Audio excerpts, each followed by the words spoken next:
नमस्कार मित्रों, स्वागत है आपका एक नए वीडियो में। और ये वीडियो बहुत ही खास होने वाला है क्योंकि ये वीडियो प्रैक्टिकल स्टूडेंट्स पे बेस है, यानी कि जो बच्चे आउसबिल्डिंग के लिए जर्मनी जाना चाह रहे हैं या ऑलरेडी उन्होंने अप्लाई किया है या इंटरव्यू की प्लानिंग कर रहे हैं या जो इंटरव्यू दे चुके हैं। तो क्या क्या चैलेंजेस उनके सामने रहते हैं।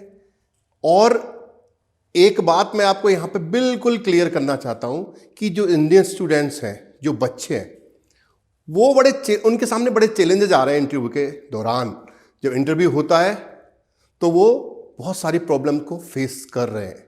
तो क्या प्रॉब्लम्स आ सकती हैं? अगर इन प्रॉब्लम्स के बारे में हमको अगर पता होगा तो हम उसकी अच्छी से तैयारी कर सकते हैं और अपने एम्प्लॉयर को इंटरव्यू के दौरान अट्रैक्ट कर सकते हैं कि we are the suitable candidate. तो चलिए शुरू करते हैं आज का वीडियो। तो ये जो वीडियो है ये 12th पास स्टूडेंट्स जो आउसबिल्डिंग के लिए अपना कैरियर जर्मनी में देख रहे हैं या ग्रेजुएट किए हुए बच्चे वो भी अपना एक कैरियर आउसबिल्डिंग के माध्यम से जर्मनी में बना सकते हैं। तो चलिए शुरू करते हैं। देखिए टॉपिक जैसे मैंने यहाँ ऑलरेडी लिखा हुआ है, challenges in house building for Indian students in Germany, right. अब सबसे पहला जो पॉइंट है वो आता है आपका लैंग्वेज का। तो लैंग्वेज सबसे बड़ा बैरियर है आपका। अगर आप जर्मनी में हाउस बिल्डिंग स्टार्ट करना चाहते हैं तो पहली चीज क्या है, आपको लैंग्वेज आनी चाहिए। अब कई जगह लिखा होता है कि हमें B1 रिक्वायर्ड है, यानी कि एम्प्लॉयर लिख रहा है प्रोफाइल में कि हमें B1 किया हुआ बच्चा चाहिए। अब आपने अप्लाई कर दिया, लेकिन जब आपका इंटरव्यू होता है तो एम्प्लॉयर चीजों को जज करता है। आपका औस्प्राखे कैसा है, यानी कि प्रोनाउंसिएशन कैसा है, आपका उच्चारण कैसा है, ठीक है, आप क्या गलतियां कर रहे हैं, आपका ग्रामेटिक चलो फिर भी है, लेकिन कम्युनिकेशन की वाली बात है, आप चीजों को बोल कैसे रहे। कई बार ऐसा भी देखा जाता है कि आप स्क्रिप्ट की तरह अपना इंट्रोडक्शन दे रहे हैं, बिल्कुल टेप रिकॉर्डर की तरह, तो उसको लग जाता है कि इसने रटा हुआ है। यानी कि जब भी आप इंटरव्यू दें एम्प्लॉयर के सामने तो वो नेचुरल लगना चाहिए। नेचुरल से मतलब ऑथेंटिक होना चाहिए कि आपने रटा हुआ नहीं है, आपको लैंग्वेज आती है, राइट। तो ये सबसे बड़ा इंपॉर्टेंट पॉइंट है। और मैं तो यही रिकमेंड करूंगा कि यहां से अगर B2 करेंगे तो वहां के B1 के बराबर ही है भाई, क्योंकि इंटरव्यू में जब हम एम्प्लॉयर के क्वेश्चंस को समझ नहीं पाते हैं तो वो बड़ा नेगेटिव होता है, उसको लगता है इसको तो आता ही नहीं है। यानी कि रियल टाइम में कम्युनिकेशन होना चाहिए। एम्प्लॉयर आपसे पूछ रहा है, कोई क्वेश्चन पूछा, आप उसका प्रॉम्प्टली रिप्लाई करें। हो सकता है आपको किसी टेक्निकल रीजन की वजह से इंटरनेट ठीक नहीं चल रहा, आप वो चीजें दोबारा उसको क्वेश्चन को रिपीट करवा सकते हैं कि आपने सुना नहीं, या क्या एक बार आप रिपीट कर सकते हैं, ये चीज हो सकती है। लेकिन सेकंड टाइम में भी आपको समझ में नहीं आया तो दिक्कत वाली बात है, राइट। दूसरी चीज, जब किसी हाउस बिल्डिंग के लिए आपने अप्लाई करा, फॉर एग्जांपल आपने बेकरी वाली हाउस बिल्डिंग के लिए अप्लाई करा, तो उस बेकरी से रिलेटेड वर्ड्स आपको आने चाहिए, बेरूप से रिलेटेड वर्ड। वही बात हो रही है, technical vocabulary related to profession, वो आपको पता होना चाहिए। तो मेरा सुझाव यही रहेगा, अब मैंने भी अपना सिस्टम चेंज कर दिया है, यानी कि A2 करने के बाद जब आप B1 स्टार्ट करें तो B1 आप बेरूफ वाला करें, नॉर्मल वाला B1 आपको नहीं करना है, क्योंकि आपको हाउस बिल्डिंग में जाना है। तो बेरूफ वाला B1 होता है, उसकी एग्जाम भी अलग होती है, वो उस हाउस बिल्डिंग से रिलेटेड होता है। तो फिर आपको जो टेक्निकल वर्ड्स हैं उनको समझने में दिक्कतें नहीं आएंगी।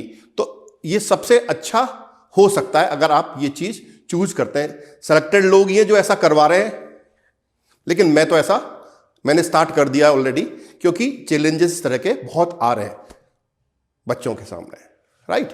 चलिए उससे आगे चलते हैं। अगली बात है आपका कल्चरल डिफरेंसेस। कल्चरल डिफरेंसेस समझना भी सबसे इंपॉर्टेंट है। पंक्चुअलिटी, यानी कि आपको टाइम पे जाना है, यानी कि आप टाइम पे ऑफिस नहीं पहुंचे तो ये नेगेटिव है।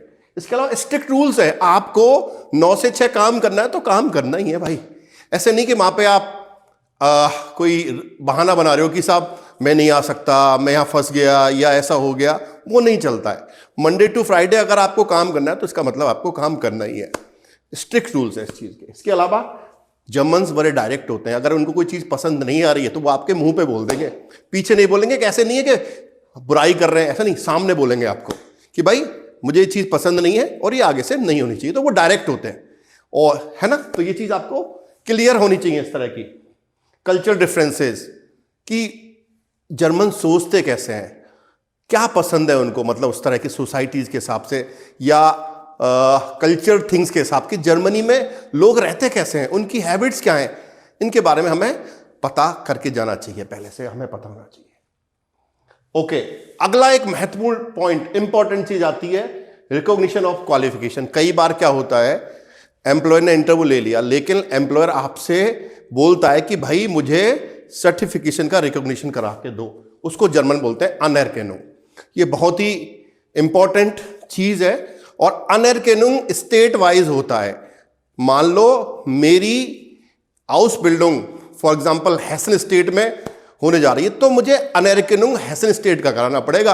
और मान लो वो किसी कारणवश वो हाउस बिल्डिंग स्टार्ट नहीं हुई और आपको मान लो नॉर्थ राइन वेस्टफालन में जाना पड़ा, तो अगर वहां पे अनएरकेनुंग आपको कराना पड़ा तो वो डिफरेंट होगा।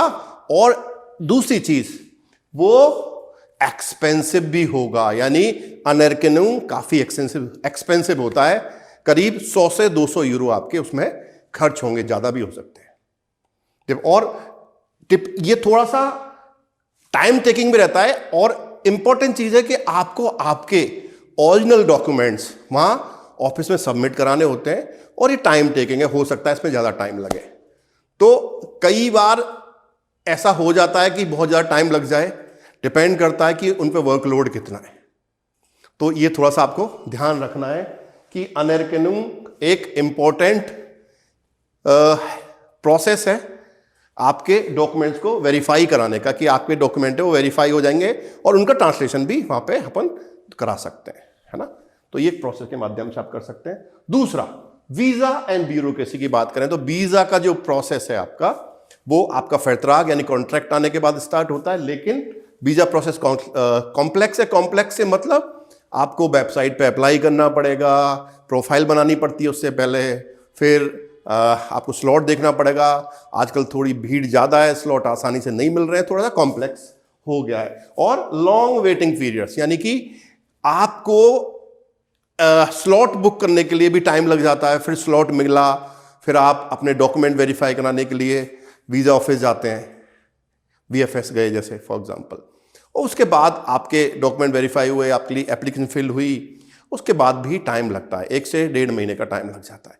तो वीज़ा प्रोसेस थोड़ा कॉम्प्लेक्स है, और थोड़ा सा हमने को पेशेंस रखना होता है कि हमने अप्लाई करा है, तो जो वर्किंग आवर्स हैं उनके हिसाब से होता है, सॉरी वर्किंग डे के हिसाब, इसमें गलत बोल गया, वर्किंग आवर्स नहीं बोलेंगे, यहाँ पे वर्किंग डेज बोलेंगे। यानी कि वीज़ा का जो प्रोसेस है वर्किंग डेज पे डिपेंड करता है। अगर कोई हॉलीडे आ रही है वहां पे, तो वहां पे काम नहीं होता है। तो ये चीज आपको ध्यान में रखनी चाहिए। अगली चीज, फाइनेंशियल प्रेशर।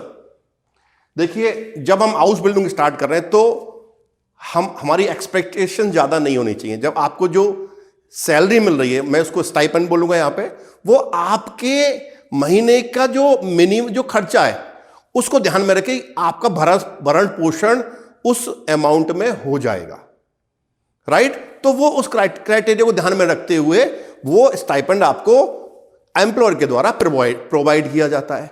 तो वो थोड़ा लो होता है। अब आपके एम्बिशंस हो सकता है ज्यादा हो कि मुझे तो साहब 2000 यूरो मिलने चाहिए, ऐसा नहीं होता है। तो हाउस बिल्डिंग में एक लो स्टाइपेंड आपको मिलता है, 900 यूरो के आसपास स्टार्टिंग पॉइंट है, ज्यादा हो सकता है 1000, 1100, 1200, 1300 तक। ओके, लेकिन जर्मनी में जो लिविंग स्टैंडर्ड है वो थोड़ा हाई है। घर महंगे होंगे, खाना महंगा है, ठीक है। अगर बाहर खाते हैं तो वो एक्सपेंसिव है सारी चीज, टिकट्स महंगे हैं, बस और रेल के टिकट अगर पास में बन जाता है आपको बहुत अच्छी बात है, इंश्योरेंस महंगा है, तो बहुत सारी चीजें, तो लिविंग स्टैंडर्ड उस हिसाब से चीजें महंगा हो जाता है। ये चीज आपको विशेष ध्यान रखनी है। अगली चीज देखो, एक अकोमोडेशन इश्यूज, यानी कि देखो ये केस टू केस वेरी करेगा। यानी कि कई केसेस में ऐसा होता है एम्प्लॉयर आपको एकोमोडेशन दे देता है ना। नहीं तो कई बार ऐसे चैलेंजेस भी आ सकते हैं, आपको एम्प्लॉयर एकोमोडेशन ना दे और आपको खुद देखना पड़े, तो वो एक चैलेंज हो सकता है। तो उसकी तैयारी आपको पहले से स्टार्ट करनी है। जर्मनी में जॉब मिल जाएगी लेकिन घर मिलना मुश्किल है, तो ये चीज आपको विशेष रूप से पहले ध्यान रखनी है सॉरी। और दूसरी बात, ये अफोर्डेबल का मतलब कि मान लो मुझको सिंगल अपार्टमेंट वाला घर चाहिए, तो वो लिमिटेशंस है उनकी। भाई जर्मनी ज्यादा बड़ा तो है नहीं, एक अपने राजस्थान के बराबर है, ठीक है। तो अब वहां पे लिमिटेशन है, घर ऐसे नहीं कि घर बना दो, घर बनाते जा रहे हैं, ऐसा नहीं है। तो घर भी या तो बैंक बनाती है या गवर्नमेंट बनाती है या बड़े बड़े जो ग्रुप्स हैं वो बनाते हैं, इंडिविजुअल्स घर कम बनाते हैं वहां पे। तो इसलिए लोग रेंट पे रहना पसंद करते हैं, मतलब उनकी मजबूरी समझ लो, वो लोन लेना नहीं चाहते, तो उसकी दिक्कत है कि घरों की संख्या ज्यादा नहीं है। और हमारी प्रेफरेंस है, हमें सिंगल रूम अपार्टमेंट चाहिए, तो सिंगल रूम अपार्टमेंट ज्यादा नहीं है, इसलिए मारामारी रहती है वहां पे। तो ये एक चैलेंज हो सकता है। तो जब भी आप इंटरव्यू प्लान कर रहे हैं, आपका इंटरव्यू हो रहा है, तो आप एम्प्लॉयर से उस टाइम पे पूछ लें कि आप हमें एकोमोडेशन दे रहे हैं या नहीं दे रहे हैं, या एकोमोडेशन में कोई मदद करेंगे कि नहीं करेंगे, तो वो चीज वहां पे क्लियर कर लो। अगर दे रहे हैं तो बहुत अच्छी बात है, तब तो प्रॉब्लम सॉल्व हो गई। अगर नहीं दे रहे हैं तो आपको उसी टाइम से एक घर ढूंढना स्टार्ट कर देना चाहिए, और उनसे पूछ लो कि अगर आप नहीं दे रहे तो आप हेल्प करेंगे कि नहीं करेंगे, उसमें आपका क्या रिकमेंडेशन रहेंगे, आपका क्या सजेशंस रहेगा उसके बारे में। तो ये चीज बहुत इंपॉर्टेंट है, तो इसकी प्लानिंग आप पहले से कर सकते हैं। अगली चीज देखो, वर्क स्टडी बैलेंस, यानी कि हाउस बिल्डिंग में प्रैक्टिकल थ्योरेटिकल ट्रेनिंग होती है, तो उसका बैलेंस कैसे रखना है। आपको फिजिकल फिट होना है, आपको जब भी, ये तो ऑनलाइन नहीं होती है, आपको वर्क प्लेस पे, या चाहे आप स्कूल जा रहे हैं, वोकेशनल स्कूल में जा रहे हैं, या आप वर्क प्लेस पे ट्रेनिंग कर रहे हैं, तो आपको फिजिकली वहां पे होना जरूरी है। ऐसा नहीं है कि आप ऑनलाइन वो कोर्स कर लो या ऑनलाइन ही आप एम्प्लॉयर से कनेक्ट हो जाओ, नो, आपको फिजिकली वहां पे जाना होता है। तो ये चीज आपको पता होनी चाहिए, यहां से इस चीज की जानकारी आपको होनी चाहिए। एक चीज और है, ये तो हो ही गया, चलो अगला चलते हैं। होम सिकनेस, जब आप दूर जाते हो, हिंदुस्तान से दूर जा रहे हो, इंडिया से दूर जा रहे हो, अपने रिलेटिव से दूर जा रहे हो, अपनी फैमिली से दूर जा रहे हो, तो एक होम सिकनेस आपको होती है, घर की याद आती है। और आप जब फैमिली और अपने फैमिली एनवायरनमेंट से दूर रहते हैं तो आपके दोस्त कम होते हैं, राइट। तो आप जब काम कर रहे हो तब तो दिक्कत नहीं है, वो आपका दिन निकल गया। लेकिन जब आप अकेले होते हो, मान लो वीकेंड पे आप काम नहीं कर रहे हो, चलो कुछ दिन घूमने भी चले जाओगे, लेकिन एक खालीपन रहेगा, तो हो सकता है आपको होम सिकनेस हो। कई लोग परिवार, मतलब वो कभी बाहर नहीं गए हो, तो हो सकता है उनको ज्यादा चैलेंजेस हो, तो ये एक समस्या हो सकती है ना। सबके साथ नहीं होगी, कुछ लोगों के साथ ऐसा हो सकता है।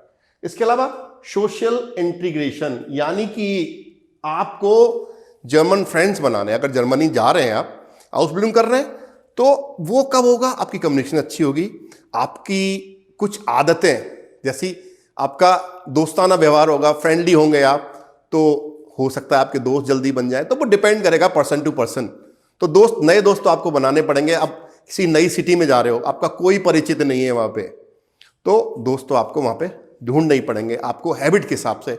आप उसके लिए वहां पे क्लब्स होते हैं, स्टूडेंट क्लब्स होते हैं, हॉबीज के हिसाब से, तो वो ज्वाइन कर सकते हो, या इंटरनेट पे पेजेस होते हैं, फेसबुक पेजेस होते हैं आजकल, वो ज्वाइन कर सकते हो, या व्हाट्सएप ग्रुप ज्वाइन कर सकते हो, और फिर उनमें कम्युनिकेशन करके मेंबर बन के उन ग्रुप्स के, और आप लोगों से मिल सकते हो और अपना जो एक फ्रेंड सर्कल है उसको इंक्रीज कर सकते हैं।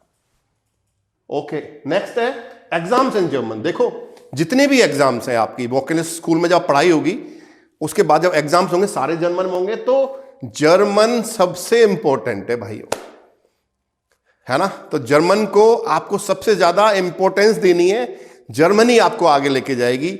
जितनी अच्छी कम्युनिकेशन स्किल्स होंगी, उतना ही आप अट्रैक्ट करेंगे अपने एम्प्लॉयर को, लोगों को, जल्दी से आपके दोस्त बनेंगे, है ना। तो ये चीज आपको विशेष रूप से ध्यान रखनी है।